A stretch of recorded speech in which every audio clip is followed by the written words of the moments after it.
And a 3 and a 2 and welcome to the Thursday live stream, folks. I got a special guest waiting in the online lobby. Jody Mitic is going to be joining us in a hot minute, and he's going to be talking about his issue with Veterans Affairs and his pension.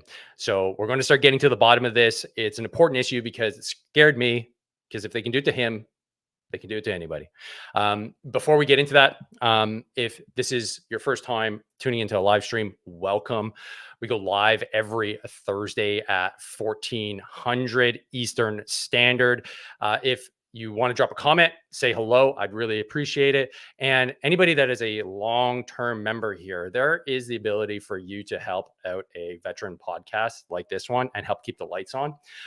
You can become a member. Membership is here on the YouTube app. Really simple to use, and you'll be supporting the growth of the show. And I want to thank you immensely if you do become a member.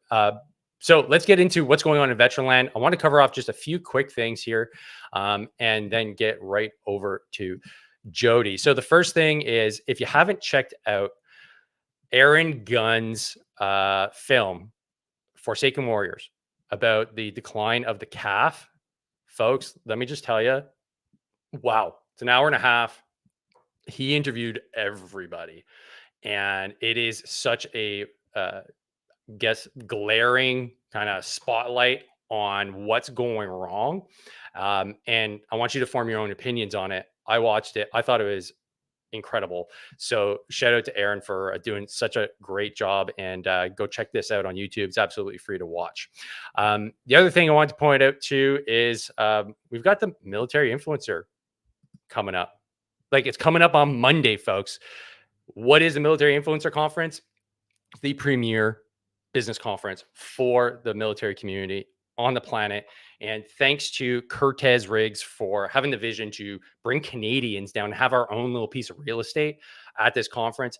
Me and young Mike, who's unable to be on the back end of today's show because he's diligently working to get some of the background images and admin taken care of for the conference.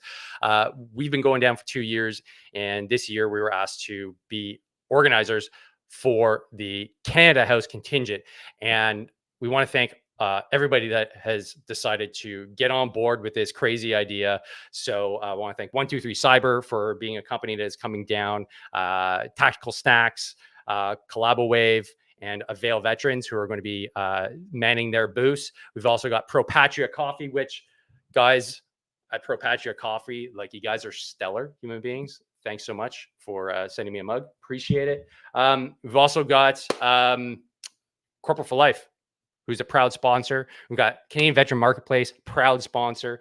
We've also got Steve Leroux, a Remax agent here in Montreal, and B Air, a HVAC company here in Montreal, sponsoring us to go down. So thanks so much, guys, for all your support. And a big, big thank you to Aceris Biopharma for supporting us from the very, very beginning, and helping this literally get off, well, not literally, but helping this get off the ground with being our primary sponsor. And we have a really cool event that's going to be happening, actually, which is going to be, and I'll pull it up here.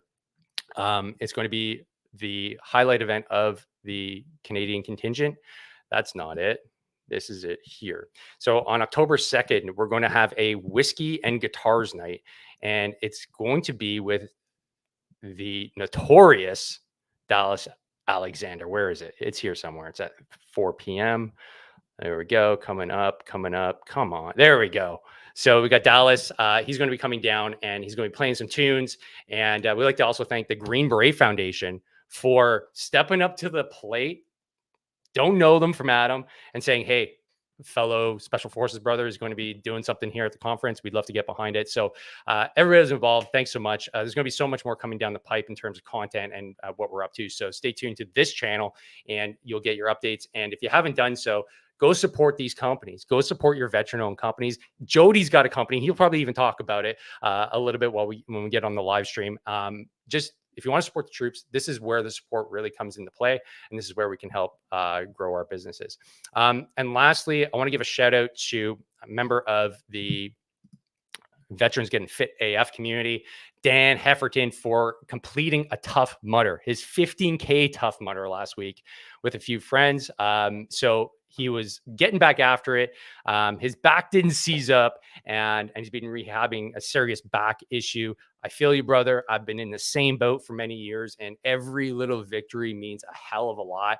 So shout out to Dan. If you want to join the community, the link is here in the description. It's a way to get a little bit leaner, get a little bit stronger, figure things out if you're a veteran. And in this community, you can ask direct questions to podcast guests as they come up every week. So that is the Veterans Getting Fit AF community. So let's head over to Jody. Let's get this off the screen here, and let's bring Jody onto the stage and have a little chat. Jody, my man, what's going on, brother? I'm glad you have Pro Patria coffee, because I am a royal. But I am drinking my Green Army coffee, which I would put up against anybody's out there. But the best part is, Dave, as you pointed out, most of us are turning to some entrepreneurship, and coffee, t-shirts, and podcasts seems to be the veterans only fans. So I started my first podcast in like 2010, I think, after I saw the Rogan show, and these things matter. Your show, my show, the collective. There's several shows now that are Canadian veterans, and it's a growing movement. And I remember when you invited me to the event down in Vegas a few years ago when you were going, and I've been wanting to go, and every year I see you going back, and I just heard the description and my heart was swelling, because this is exactly what Canadian veterans need, is this kind of organization and this kind of movement to help unify us, and I want to thank you for letting me come on your platform, taking me seriously, and and realizing the impact this will have for not just me, for you, if my kids join the Army, if their kids join the Army. When I joined in 1994, we were in the middle of FRP, force reduction, and somehow, we managed to maintain the core of the combat arms. And what I mean by that is that when tested, we were still able to perform despite our lack of certain equipment and certain training. But the deal was that my uncle was in the regiment.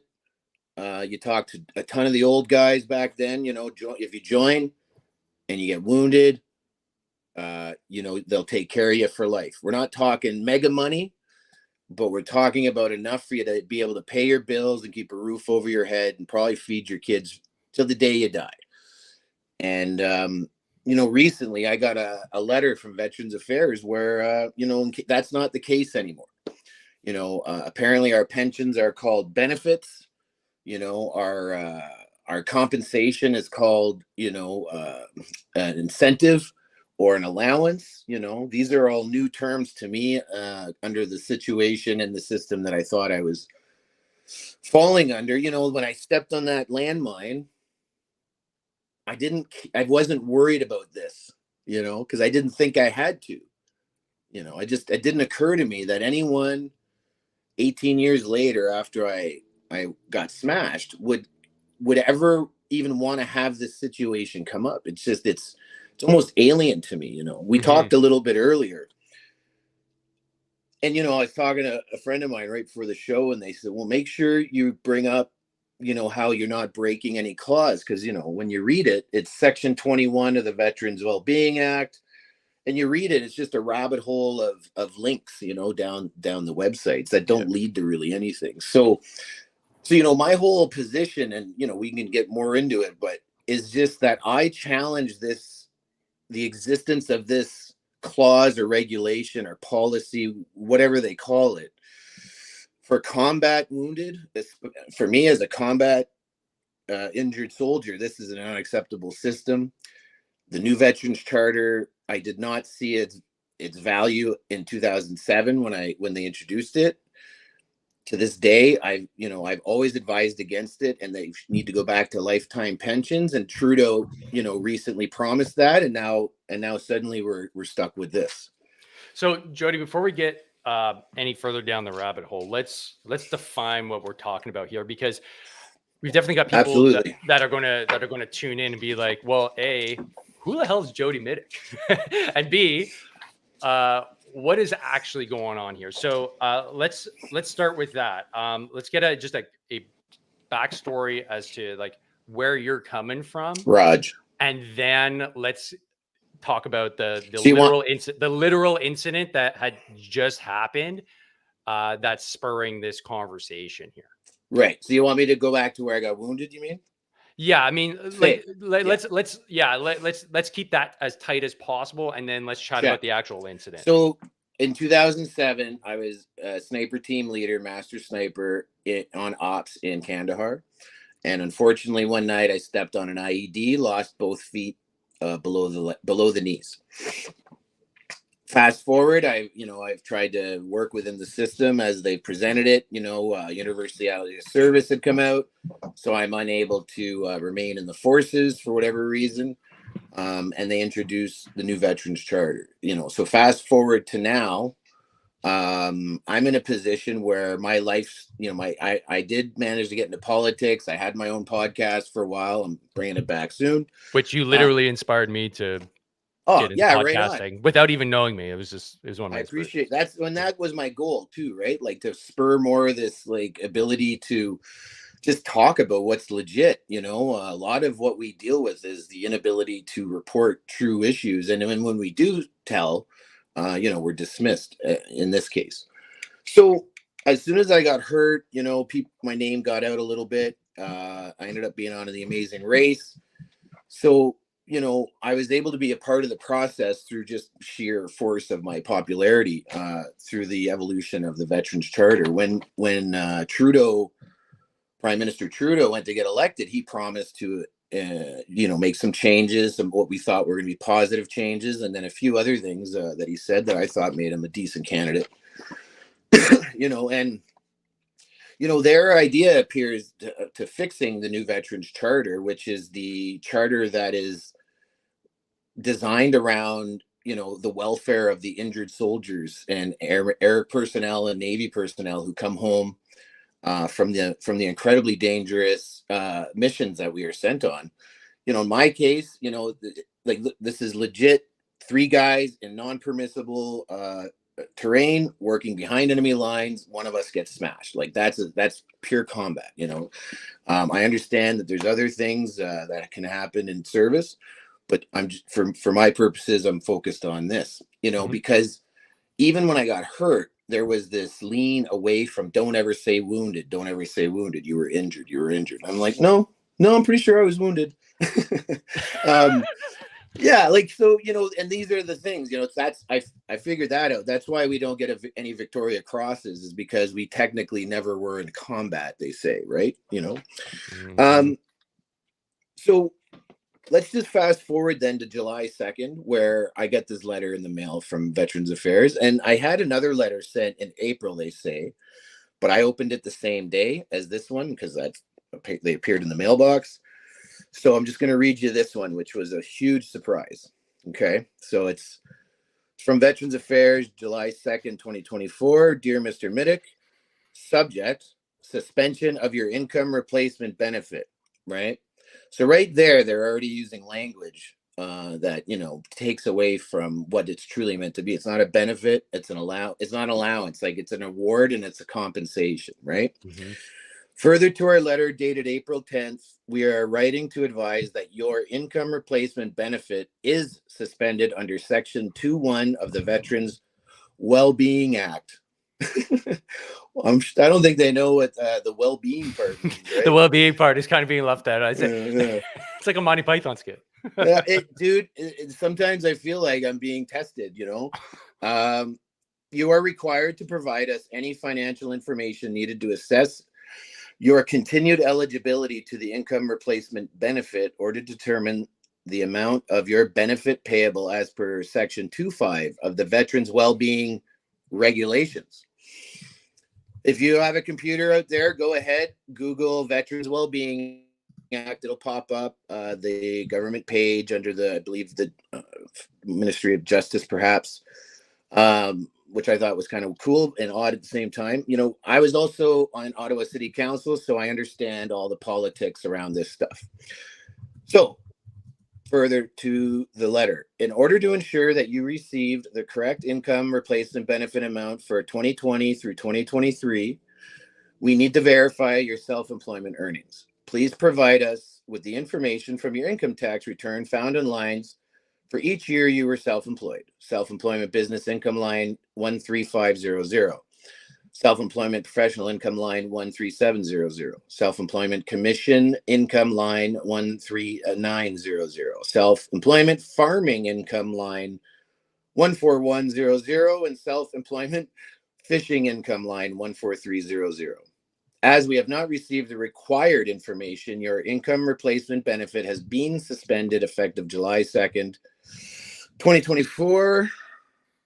Yeah, same day of the letter being sent. There will be no monthly payment as of July 2024. Please submit the required information to have your income replacement benefit reinstated. And then it goes on to threaten, if this information is not received by January 2nd, 2025, your income replacement benefit will be canceled. Please submit the required information before this date to avoid cancellation of your income replacement benefits. Once canceled, it will not be possible to reinstate your income replacement benefit. You would have to reapply and be found eligible What? for the income replacement benefit should you wish to receive it again. Dude, you don't have your legs, bro. Buddy. What would you have to do? Apply to say, like, I don't have them? Like, I don't. Well, this is the thing, right? Like, all this is new. This is all gobbledygook bureaucratic speak. And, and here the last part, K. Swanson Centralized Processing Center. And there's the info for if you want to request a review or go to MyVac questions, call or visit. So we could call 866-522-2122 and be like, why are you doing this? But when we tried that, we get a frontline worker. And so far I've had 2 calls with Veterans Affairs. The first one was an intake nurse who was like, hey, just give me the paperwork and I'll get your money turned back on. And Dave, we talked earlier, my position, as a individual and as a veteran, politics is the business of the person. And this is very personal to me because someone decided to take my money, my kids' money. And they decided to use paperwork to do it. And, I truly believe I'm being gaslit. I truly believe I'm being politically targeted. It's not a secret that in 2019, a bunch of weird shit went on. And part of that involved, the federal Liberal Party. It did. I was a member, I voted for Trudeau, like I said, but, friends don't always stay friends. And I just believe that at this time, this type of maneuver, it's almost like it's designed to cause an individual to have a moment, let's just say. And, I'll tell you, when I first got the letter, if I had called you that day, I would have been a raging lunatic. I was so upset by this. And, I don't like to boo-hoo or get me a safe space. That's fine. It was the whole way it was done. And, how I had a case manager call me repeatedly and tell me that, and I told her repeatedly, like, my finances are in disorder. I am slowly sorting them out. And, that didn't track, and this individual, Kay Swanson, from VAC, they could have called, like, there was no effort put in to avoiding this on VAC's part. And I feel like preyed upon, like they had a chance, they took it. Pardon me. Okay, I'm still unclear though. Oh, sorry. It's not because you didn't say something unclear. Right. It's on their part. They have said in that document that, okay, as of January 2025, if you don't rectify this, you're done. Right. But they've already cut off the money coming to you without the document, like without a grace period. Did I get that right? Like, they just said, hey, you're toast.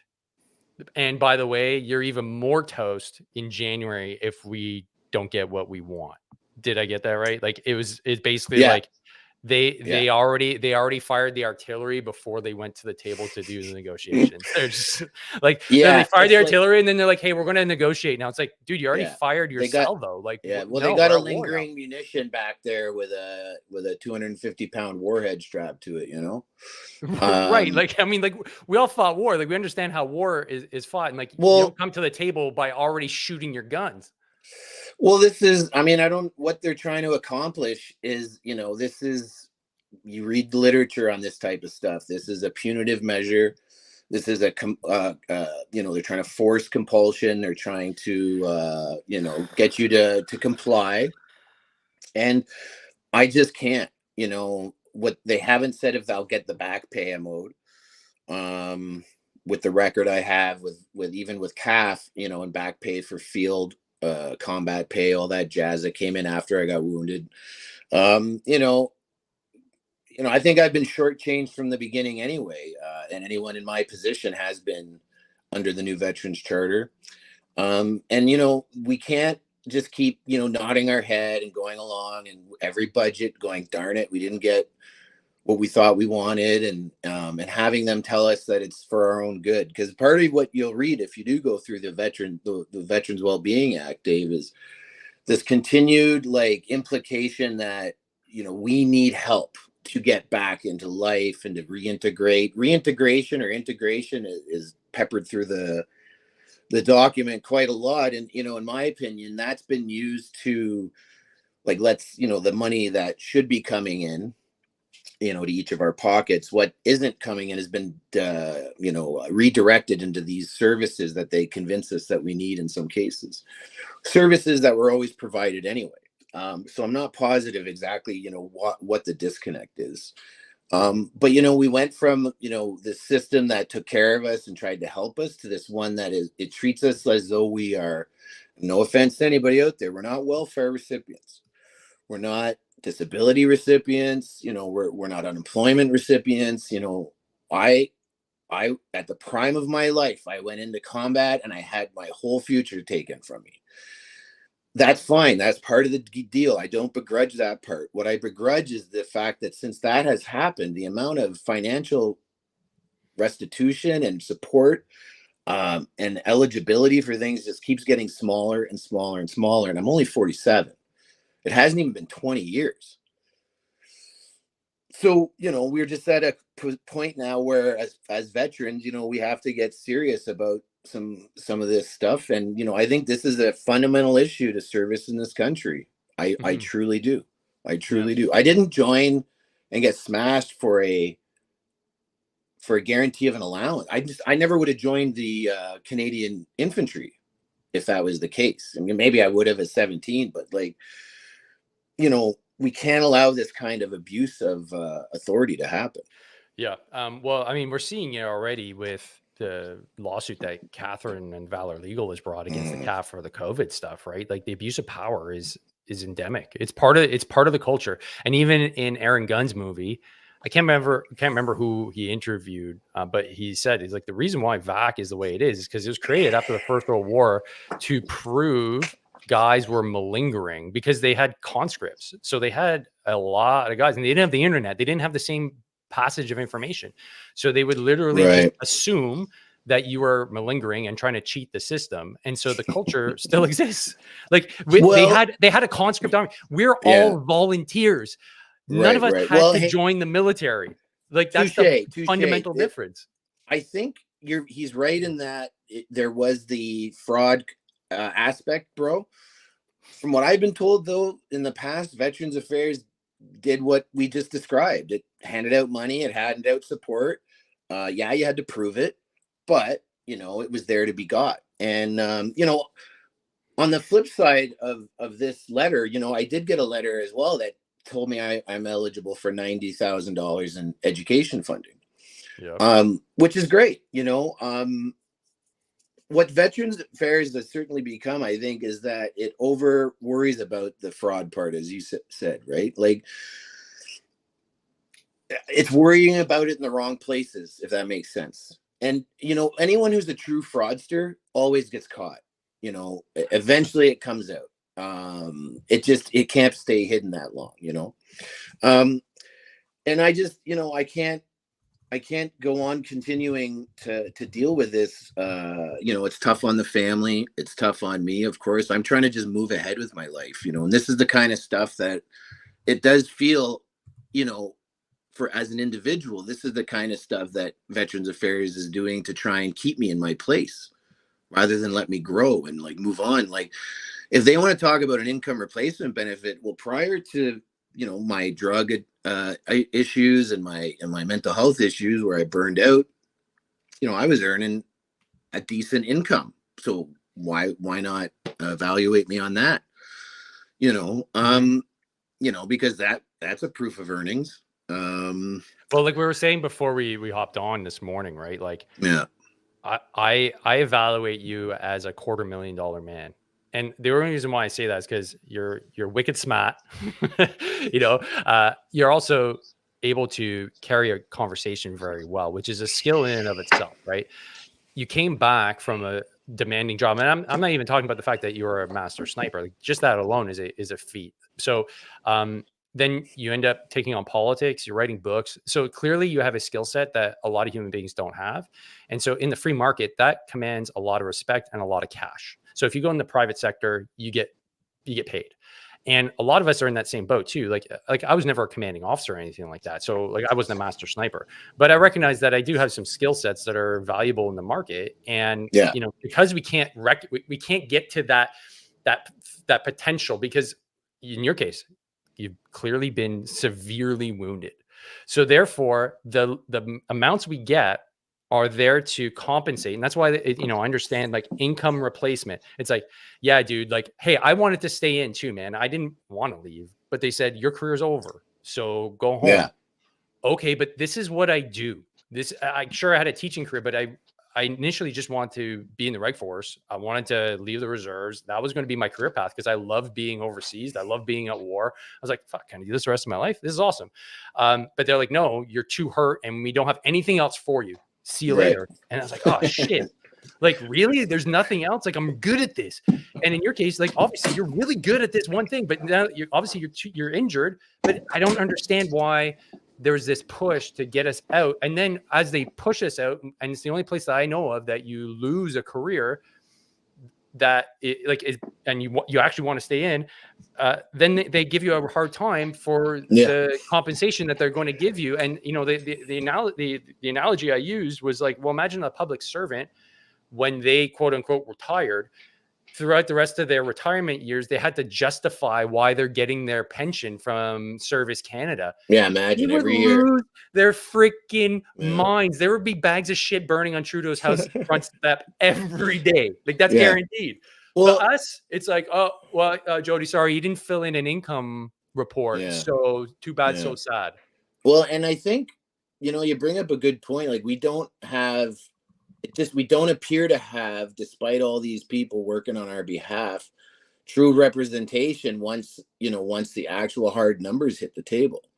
And if, the generals and the chiefs want to claim that they're doing it. And I know when the new charter was introduced in 2007, they kept telling us how the Legion was a big part of it. And, we're like, nobody asked us what we thought of this system. And, that tells you that it was already a done deal. But, anyone who has to go into combat would have told them, like, no, this is, and I did. Once I got hurt and other guys, we were like, lump sums? We were like, what are you guys talking about? Like, I remember the lady from Veterans Affairs, she was, an elder, at 30, she must have been in her 60s. She hands me the check. She says, there you go invest that. I was what? I was like, I'm in the hospital, still in my wheelchair with my legs up on covered in bandages, and she's like so proud. She's like, "Here you go," and I'm like, nothing against her, but in that moment, I said, "Lee, do you know what you just did?" I was like, "This isn't enough." I said, "When this runs out, you think they'll write me another one?" She's like, "No, you invest it." I'm like, "In what?" Right? Like the S&P 500. Like, what do you mean invest it? Oh, that's so patronizing. And if you do want me to invest it, by the way, like $250,000, like what are we investing in? Like, that's not going to get you very far. And that, because as someone with 108% physical disability, life's just a little harder, and it always costs a little bit more for things, Yeah. and, Yeah. these things just aren't factored in. They just don't seem to be. Mm. But yeah, like this is such a mystery to me that we're even having this conversation. Um, next steps forward, I think, I'm going to try and get in front of the Veterans Review Board. Their parliament is sitting right now, so I may go up and crash a few committee meetings at some point. Not crash, like kick in doors. And Dave, this isn't one of the things we have to remember. This isn't something we can like frontal attack. This is something we have to be strategic and tactical, and we got to think asymmetrically. We have to be force multipliers, all the awesome words we like to apply to ourselves in the combat arms and stuff. Because as a politician as well, like that's the delicate art of getting your way in politics. You can't call someone a dickhead even if they're being one, or you end up like Trudeau today. I saw in Parliament apologizing for saying bad words. Like, we have to be more artful with our words, and because words are the most powerful weapons on the planet. Oh, yeah. And I think the more we fight them on their own ground and with their own tactics and their own ammo, like words and strategy, I think the better off we'll be. We don't have union reps and anything, so if anything, we all have to become experts in our own requirements in this system. Mm-hmm. We all have to like take the Veterans Wellness Act and study the shit out of it like it's a machine gun, Pam. Like practice it, like look at it, rehearse it, look at it like it's a 9-liner. Like, what in here is going to save my life? What in here is going to help me and my friends? Mm. And we have to become just, barracks room lawyers over this stuff. Otherwise, this is never going to end. Yeah, that's a really good point, Jody, and like the lawyer side of things too. Like, I know because I talk to a lot of folks in the States, because they're so much bigger and they're so much more litigious. They have a much better grasp of this kind of stuff from the outside looking in, and Absolutely. they don't put up with shit, right? And also the culture is just a lot more patriotic. So there's a greater amount of just regular civilians that wouldn't put up with this. So I think that's a big cultural difference between both of us. But I think there are going to be hopefully more lawyers that are going to tune into the fact that because lawyers obviously want to get paid, so they want to know that this is actually something that can be fruitful. So there's that side of everything, right? I'm sure you've dealt with enough lawyers in your days, but at the end of the day, like, yeah, we can definitely become a lot more aware of what we're entitled to, but we have to ensure that we don't fracture ourselves.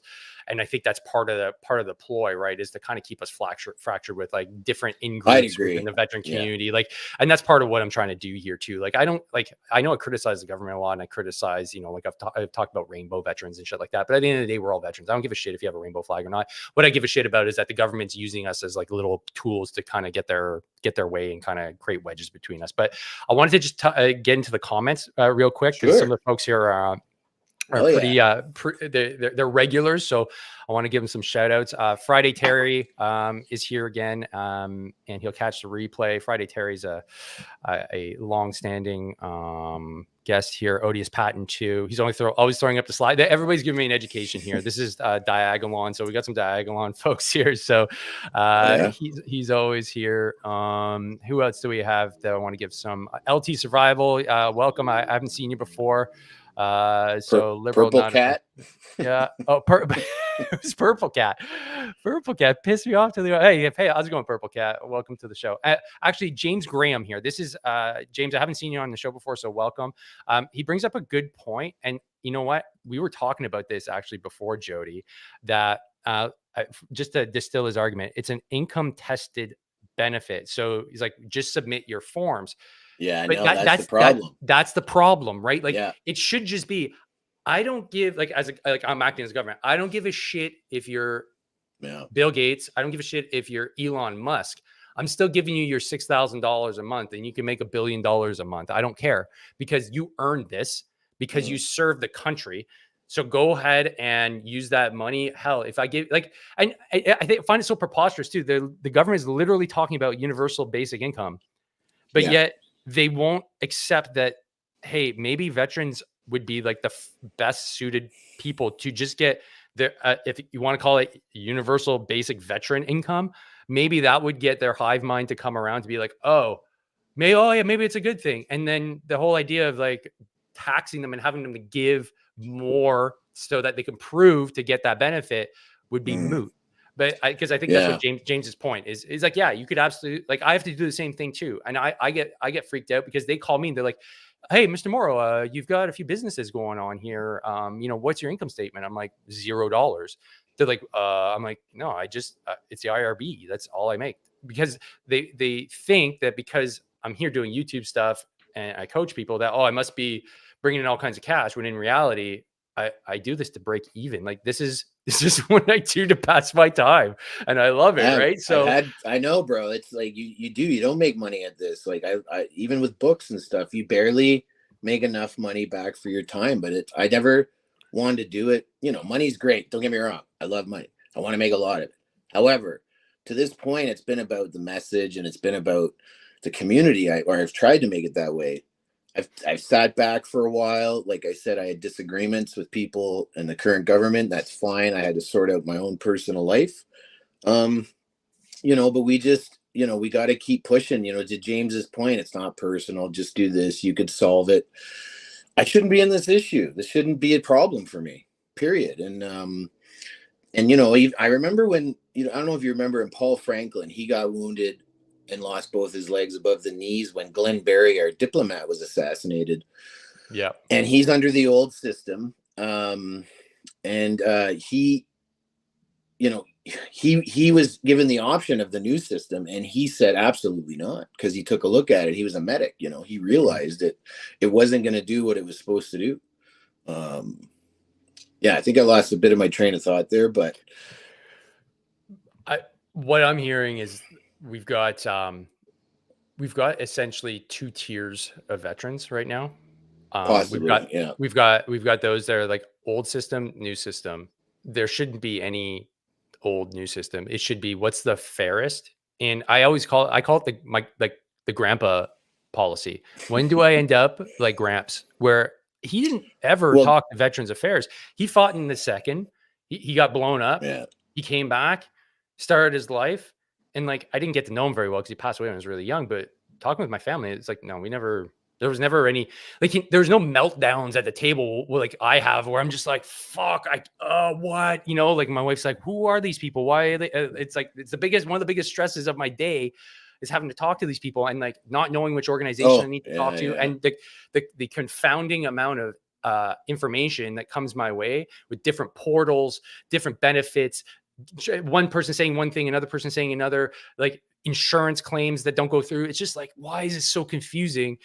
I would just, to make things simple, if you just say every month, this is what you get, and that's it, I'd be like, okay, cool. Let me go live my life. And I don't have to talk to a case manager. I find it very patronizing. I think that's basically it. Like Jordan Peterson talked about like the infantilization of like all of our institutions.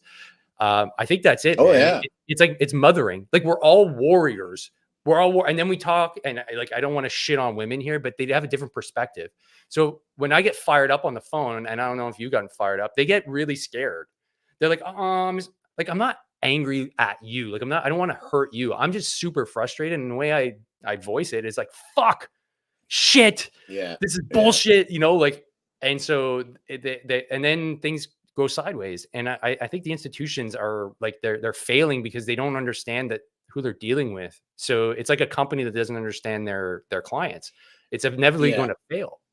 Yeah. And again, like it's, it feels like gaslighting a little bit, and stuff like that. And I remembered why I brought up Paul, actually, is because I remember he made the news because they wanted him to do a form to prove whether or not he'd gotten better or not. And someone had repossessed a wheelchair, and I remember at the time saying kind of what James said, like, come on, dude, just do the paperwork or whatever, and now looking back, I realized like how wrong we were at the time, and we should have stuck to our guns on this. And, and it's just going to take time and effort. And, we've all managed, we've managed to come together for a few things as veterans. And I think, with the way the world's looking and the possible conflicts coming in the future, you know, our combat soldiers especially need to know that they're going to come home to a better option if they do get, you know, their lives irreversibly, you know, wrecked through physical violence Mhm. that is being done on behalf of the crown. You know, like again, I never thought I'd ever end up in this position. It just wasn't a worry until, you know, the last couple of years when I've really had to use Veterans Affairs system. I realized I'm like, it's not doing what they said it would do. You know. Yeah. I have to totally agree with you on that, man. And this is why we're having the conversation, man. This is just the start, right? And what I'm hoping, right, is that you're the within every, let's say, uh, I'm trying to sound philosophical here. It's not gonna work, dude. You're just this has gotten you fired up, so it's gotten you activated, right? So Oh yeah, yeah, like it's a shitty situation whenever your income is shut off and you have kids and you have a mortgage. That sucks, yeah. but it also gets you dialed in and it gets you focused. Well, And yeah. that's the good thing that can come out of this. So Well, whenever, I put up an Instagram post where I said, "Thank you, Veterans Affairs, for reminding me." You're right. I'm being lazy. I'm Mhm. just laying around with my legs blown off, feeling sorry for myself. So, you know, I think maybe it is time to do a bit of a comeback here over the next, you know, couple of years. So, yeah, like, you know, well, you're lifting those kettlebells, man. I love seeing those posts. Yeah, I want to see more of those, man. That's coming. It's yeah, coming, buddy. I'm like, yeah. Instagram has finally allowed me to have, you know, all the paid features after years of not allowing it and stuff. So it's you know, my social media is slowly being less Same not here, suppressed, but dude. Same here. yeah. I couldn't run a lot. I couldn't run ads. My like they choked my Oh business to death because I was dear, yeah. my ads were all Facebook and Meta. And Right. I was like, oh, it'll get better. It's fine. It's a weird thing. They made a mistake. And then only a few months ago, all of a sudden it's all opened up again. So did Good. something happen? Like if you Um have you at the same time or and me, it's really weird that I think that there's relaxing a little bit because, you know, a different point of view is becoming more acceptable in the media. yeah. That, you know, enough people are thinking in slight, you know, even just slightly different ways that, you know, banned words are back and certain things like that in the pop media. So, you know, it's an interesting development. So here's what I think. I think, you know, once I'm actually, you know, paying for boosts and doing regular stuff, I think Instagram will relax. Facebook still has it. You know, I know they're the same company, but I think they're a little stricter. And then, you know, like X or Twitter still won't let me do anything. Like, you know, I had a verified account in 19 and, you know, it disappeared during the purge. And yeah, Hmm. X has my name definitely. Even under any other new Twitter handle or X handle, I am That's told wild, man. I it's was doing the fine. same It thing. is I was what it doing the same is. thing with Facebook. I was like going to my parents' house, opening up accounts there on like PNs, and it always, because I guess they're smarter than I am, right? Oh, I'm gonna get Yeah. around it. I'm gonna go to my parents' house. They're like, okay, They're done. like, okay, Dave. Yeah, Okay, yeah. all right, all right, Yeah. D Moore. Yeah, all right. You're not D Moore. I'm Gotcha. sorry. I didn't know that happened, bro. I'm sorry to Yeah, hear that. Yeah. it hurt, man. It really did, because especially when you're running a company and you're trying to promote books and like you've got your own thing going on too. Like if you're doing online stuff, on brick and mortar, well, if you can't run ads, it's basically the end if you're relying on people to come Yeah. and buy stuff from you. So It'd be like it, someone putting a barrier at your door on the street, you know, that nobody can yeah. come through. Right. It's just, yeah, exactly. It's like putting up a huge like HESCO barrier around your business and saying like, oh, you can come, Yeah, but you're you have to still get over open. you're still open. You gotta get over the HESCO barrier. You can't see the sign. And then when you're Yeah. in, you're good, So Yeah. yeah, Yeah. that was my life for the last like Man, that 2 years. But sucks. Jody, this has been a great chat, man. I got to go pick up my kids. So we'll put a pin in it, and we'll love to This is have far an from update over, man. an Again, update just in the future. Yeah. yeah, sorry, just let me say again, Dave, thanks so much for the time on your show. Keep doing what you're doing. Anybody out there listening, if you're inspired, do it. You know, this is the kind of thing that the veteran and the military community needs, is our own voice. Right on, brother. I totally agree. Thanks for giving us your time today, Jody. And Drink Green Army coffee. Pro Hell Patria. yeah, bro, man. And folks, don't forget, make sure to like, make sure to subscribe, make sure to share, and let's continue to grow this channel, man. I'm really appreciative of everybody that tunes in. This is a real hoot. I never thought anything would come of this. And Jody, thanks to you, man, for having a great podcast years ago that just activated me.